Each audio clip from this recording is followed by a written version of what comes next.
Hey folks, sorry this video is so delayed. Life's been kind of a lot lately. Between trying to find a new job and some other personal life stuff, it's been a lot. I'm also trying to teach myself a little bit of DaVinci so I can start editing my own videos for y'all. So please bear with me on this unedited recording. No clips, no cutaways, just me talking to you. Well, let's get into it, shall we?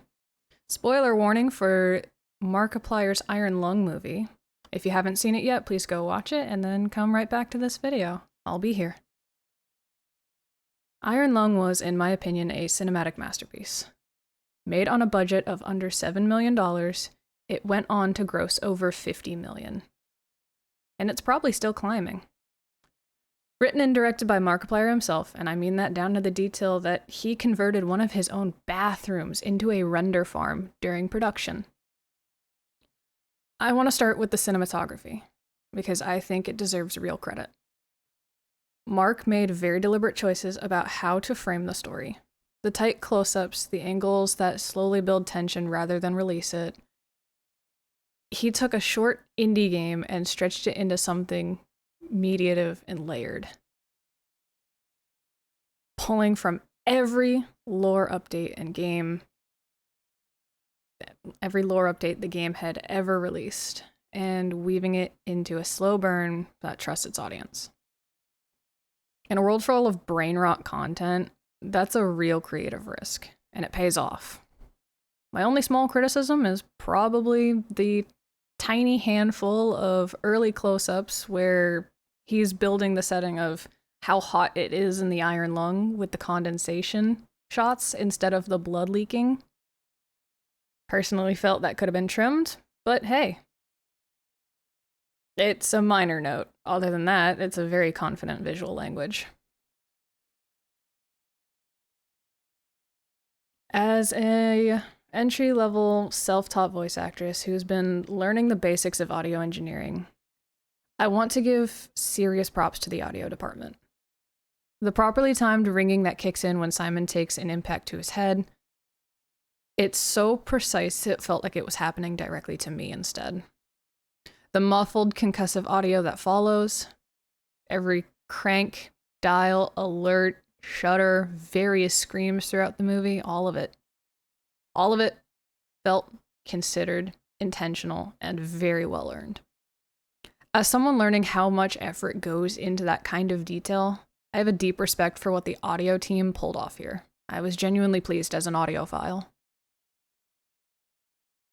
Simon's character arc is one of the strongest parts of the film, and I want to walk through it because I think it's easy to miss how carefully it's constructed. We meet him as a criminal. We don't really know what he did, only that it was very serious. We learn he's from a station called Eden, and that he's been accused of causing its destruction. From the start, his reluctance with the captain tells you everything. He wants this to be a simple job. One dive, a few photographs, it's done. But something he catches on the camera makes the team he's reporting to change that plan. He's brought back up. The deal changes. Suddenly it's not one dive anymore. What follows is a slow unraveling. Fear giving way to grief, grief to anger, anger to paranoia, paranoia to full-on hallucinating, and right back full circle to fear, and then a fight to want to live, no matter the cost at the very end. Throughout the movie, we get flashbacks to Eden. What we learned, how he was set up, the truth, who he was with, what really happened there. How he's been set up, everything. And then comes the line that hits me the hardest. To paraphrase, it's not a deal for freedom, it's an execution. It's a line that gave me chills when he had found the secret computer in the Iron Lung. And it sure as hell stuck with Simon the whole movie. His descent into madness escalates when he becomes stranded and he thinks he's all alone out there. At one point, he's deep in a hallucination at the bottom of the ocean. And he seems to encounter another person after days of endlessly reporting and tracking a dead-end tunnel that has one small window to escape from. A woman ends up talking to him on the comms when he leaves. Sounds like, at least to us, she's facing her own execution. But to me, something about her speech patterns felt off.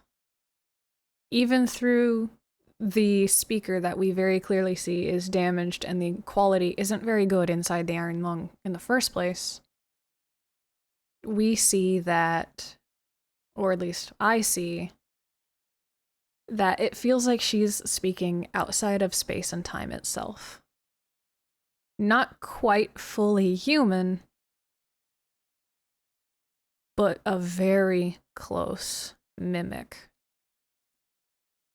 Now, bear with me, I may get the exact order of this sequence wrong, but throughout that hallucination, Simon reveals his name, reveals that he wants to fight, that he found another destroyed ship, a little bit, and then this female gives her name. Do I remember? No, I kind of forgot. Sorry.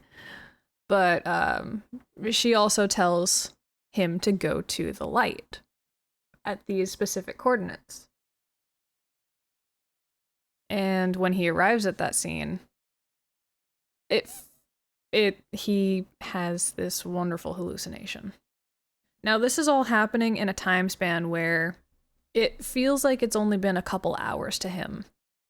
And we won't find out just how much time has actually passed until he breaks free from his hallucination and speaks to the real Captain Ava again.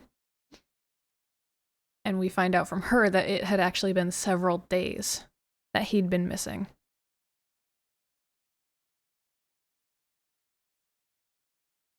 To kind of cut around a little bit, I want to talk about the cosmic horror aspect. That was done very nicely. Because this is where the film really won me over. Before it gets to the grand, terrifying imagery, the film does something smarter. If you're around on Twitter, you know from one of the artist teams that the cosmic monster in the Blood Ocean of Moon 4 is named Ellie. The movie uses Ellie to quietly chip away at Simon's sanity at first. Hallucinations, daydreaming, small erosions at the brain, here and there, weakening him just that little bit more each time.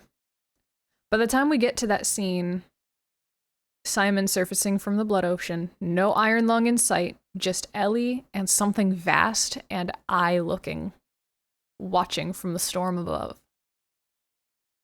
His mind is already halfway gone. As a fan of cosmic horror, psychological horror, existentialism, and the darker threads of spiritualism across different cultures, the subtlety of that storm's presence, feeling more like omnipotence and omniscience, is what truly won me over. The suggestion that Ellie may have helped him reach the surface.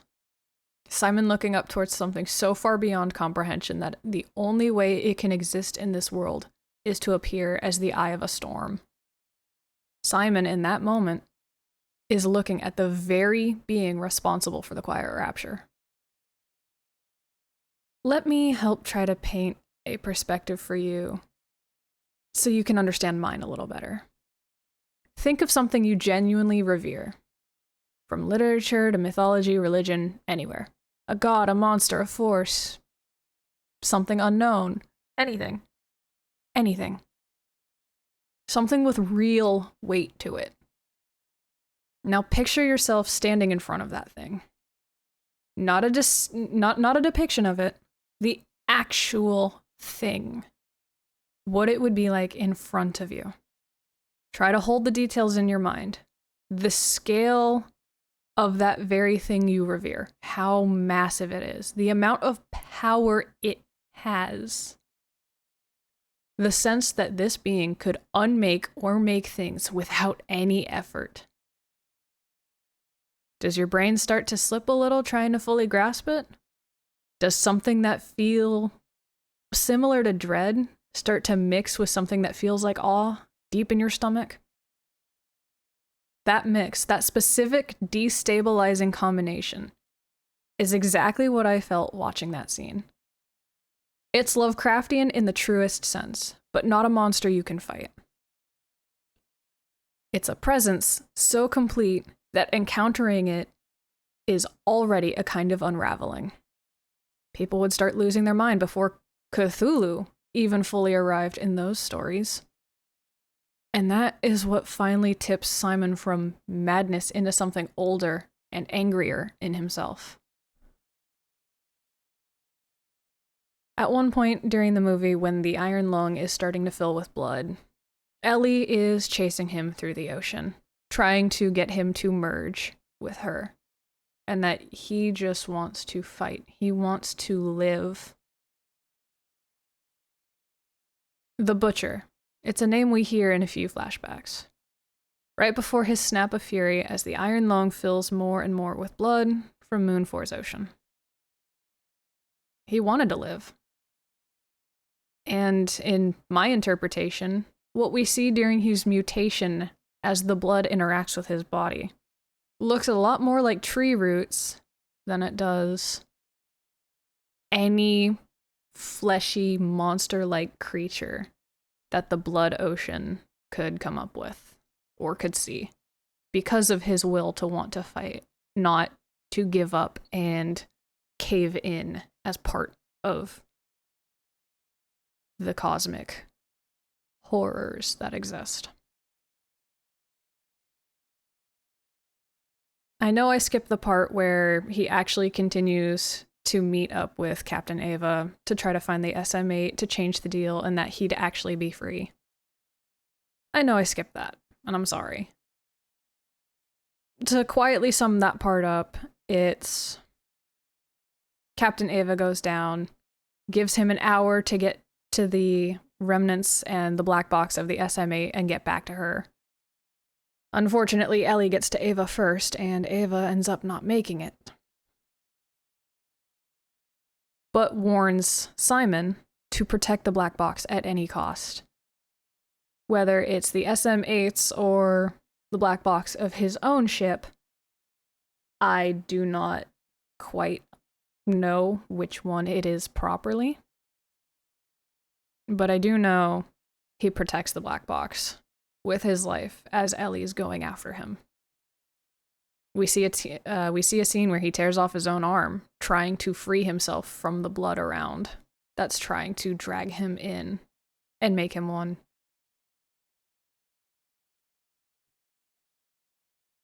Towards the end, we see that Simon does successfully get the black box to safety. It's in a life vest, sent back up, floating to the top of the blood ocean. And whoever's out there can find it next and knows the story, knows the logs. Ellie's dead. He made sure to blow her up with him because he wanted to survive, and he knew he couldn't. He knew there was no other option. And to me, this horror movie was done in a tasteful way that's not expressed very much in modern media. This was a horror movie where our main protagonist, who in my eyes is seen as a hero this time, dies instead of making it to the end to live on and tell a happy story. The ending was written in a way where I felt like it was refreshing to see. Where you have all these factors, all these overused tropes in media, in horror movies. Oh yeah, one person survives, there's a big fight scene, blah, blah, blah. You don't see many movies where it ends where our main protagonist dies and doesn't make it. That's underused, but it's also very hard to write in some aspects, or to portray, or to play out depending on the scene and the story of the actual movie. I wasn't a fan of Simon dying at the end, but he got his freedom in a different way. Freedom from the nightmares that haunted him throughout the movie of Eden. Freedom from his prison. Everything. He got his freedom, just not in the way any of us expected. He doesn't go on to get to live life. He gets freedom from death. And I personally really love that. As someone who loves arts and literature, I truly think this movie was something special. It's not always great at... I'm not always great at putting these feelings into words, so I hope this kind of painted a picture of what I thought and felt. I loved the scene where Mark had to tend to his wounds shirtless in a harness. Who wouldn't? He's damn fine. But beyond that, this movie sat with me the way only stories about death, madness, and the unknowable tend to. And that means a lot coming from me.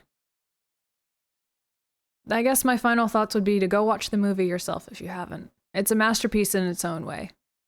And if you didn't know, there's actually a character called Jack at the beginning of the movie. And Jack is actually played by Sean McLaughlin. Probably said his last name wrong, but oh well, you know who I'm talking about. He's better known as Jacksepticeye. And I thought that was a little detail that was so sweet, that some of Mark's friends still help him out and support him from the sides where he can, even if it's being a side character in a movie. That little detail was something so cool to notice that even I missed it until I saw his name in the credits at the end of the movie. Spoiler alert, by the way, there's no after credit scene. You're not gonna miss anything. You're not gonna miss anything. I waited for a good while, don't worry. But speaking of the whole credit sequence, I thought it was super heartwarming. The entire time the credits are rolling, you see old school Polaroid style photos of his crew, collaborators, friends, family. There's even a homage to Lixian, who was also credited as one of the editors for the movie, out of a giant team of them. And that was incredible to see. He's been with Lixian for a long time, and Lixian getting to work on a project this big was something that brought a little bit of a tear to my eye. And at the very end, when all the credits have rolled, you see one final row of photos. Mark, Amy, Chica, and of the late Henry, who's still very loved and definitely not forgotten. I want to thank you again so much for taking the time to watch this. It means a lot that you stayed this far, especially for one of my first longer form media content videos. Please drop a like and leave a comment below telling me what you thought about Iron Lung. I genuinely want to know. I want to hear what you guys think. And I'll see you guys in the next one. Bye!